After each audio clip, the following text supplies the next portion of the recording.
Time now for your forewarned weather. Welcome back. All right, joined by weather forecaster Seth Sanders. Seth, we want to give the people good news and say that it's going to cool off, but that's not the case at all, Seth. It's going to get hotter this week. Well, I have a little bit of good news. It's a beautiful day. I'll take whatever you can give me. It's a beautiful day to go to the lake. That's the great news that I have for you. You're taking a live look at Utah Lake, where people got the right idea. They're diving in, getting in their kayaks, and trying to stay cool. Southern Utah, we are looking at beautiful blue skies as well, with very warm temperatures. Clear skies, not only in the Beehive State, but for the entire western United States. That's thanks to this high pressure system acting as a storm block, keeping us clear. It's also bringing northwesterly wind, which is why we're seeing these gusty winds, especially in southern Utah. 33 mile an hour was the highest gust in Hanksville, 43 for Moab. And with winds like this, the fire risk really becomes elevated. Fire alerts are in effect for southern Utah until 9 p.m. tonight.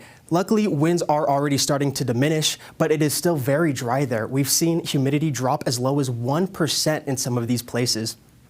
Right now, southern Utah is feeling the heat. 112 degrees in St. George, 106 in Lake Powell.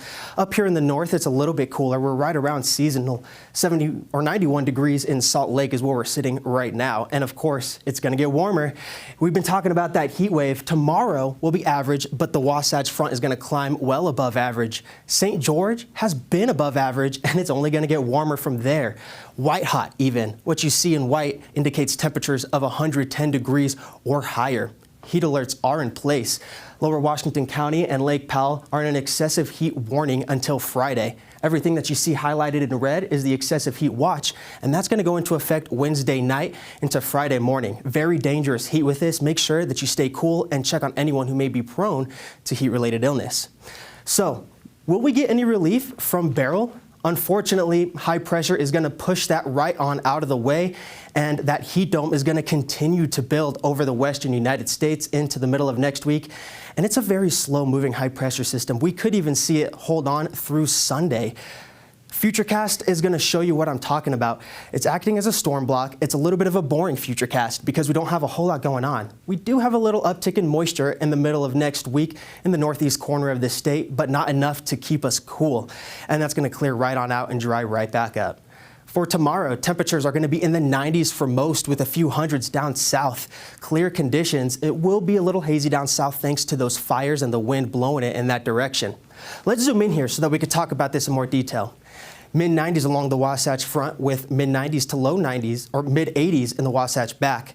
Central Utah, we have a mix of 90s and 80s, 87 for Nephi and Fairview. Green River at 96 degrees. Southern Utah, a little bit warmer, 110 degrees tomorrow in St. George.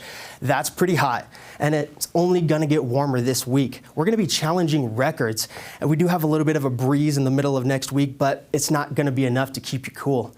The Wasatch Front's going to be joining the triple-digit club here shortly, and we are going to be challenging records too.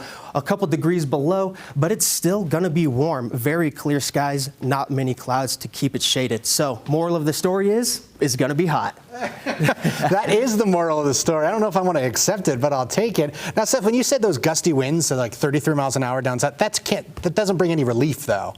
No, not with temperatures like this. Maybe if it's like 80 degrees. Sure. Right? Yeah, exactly. All right, Seth.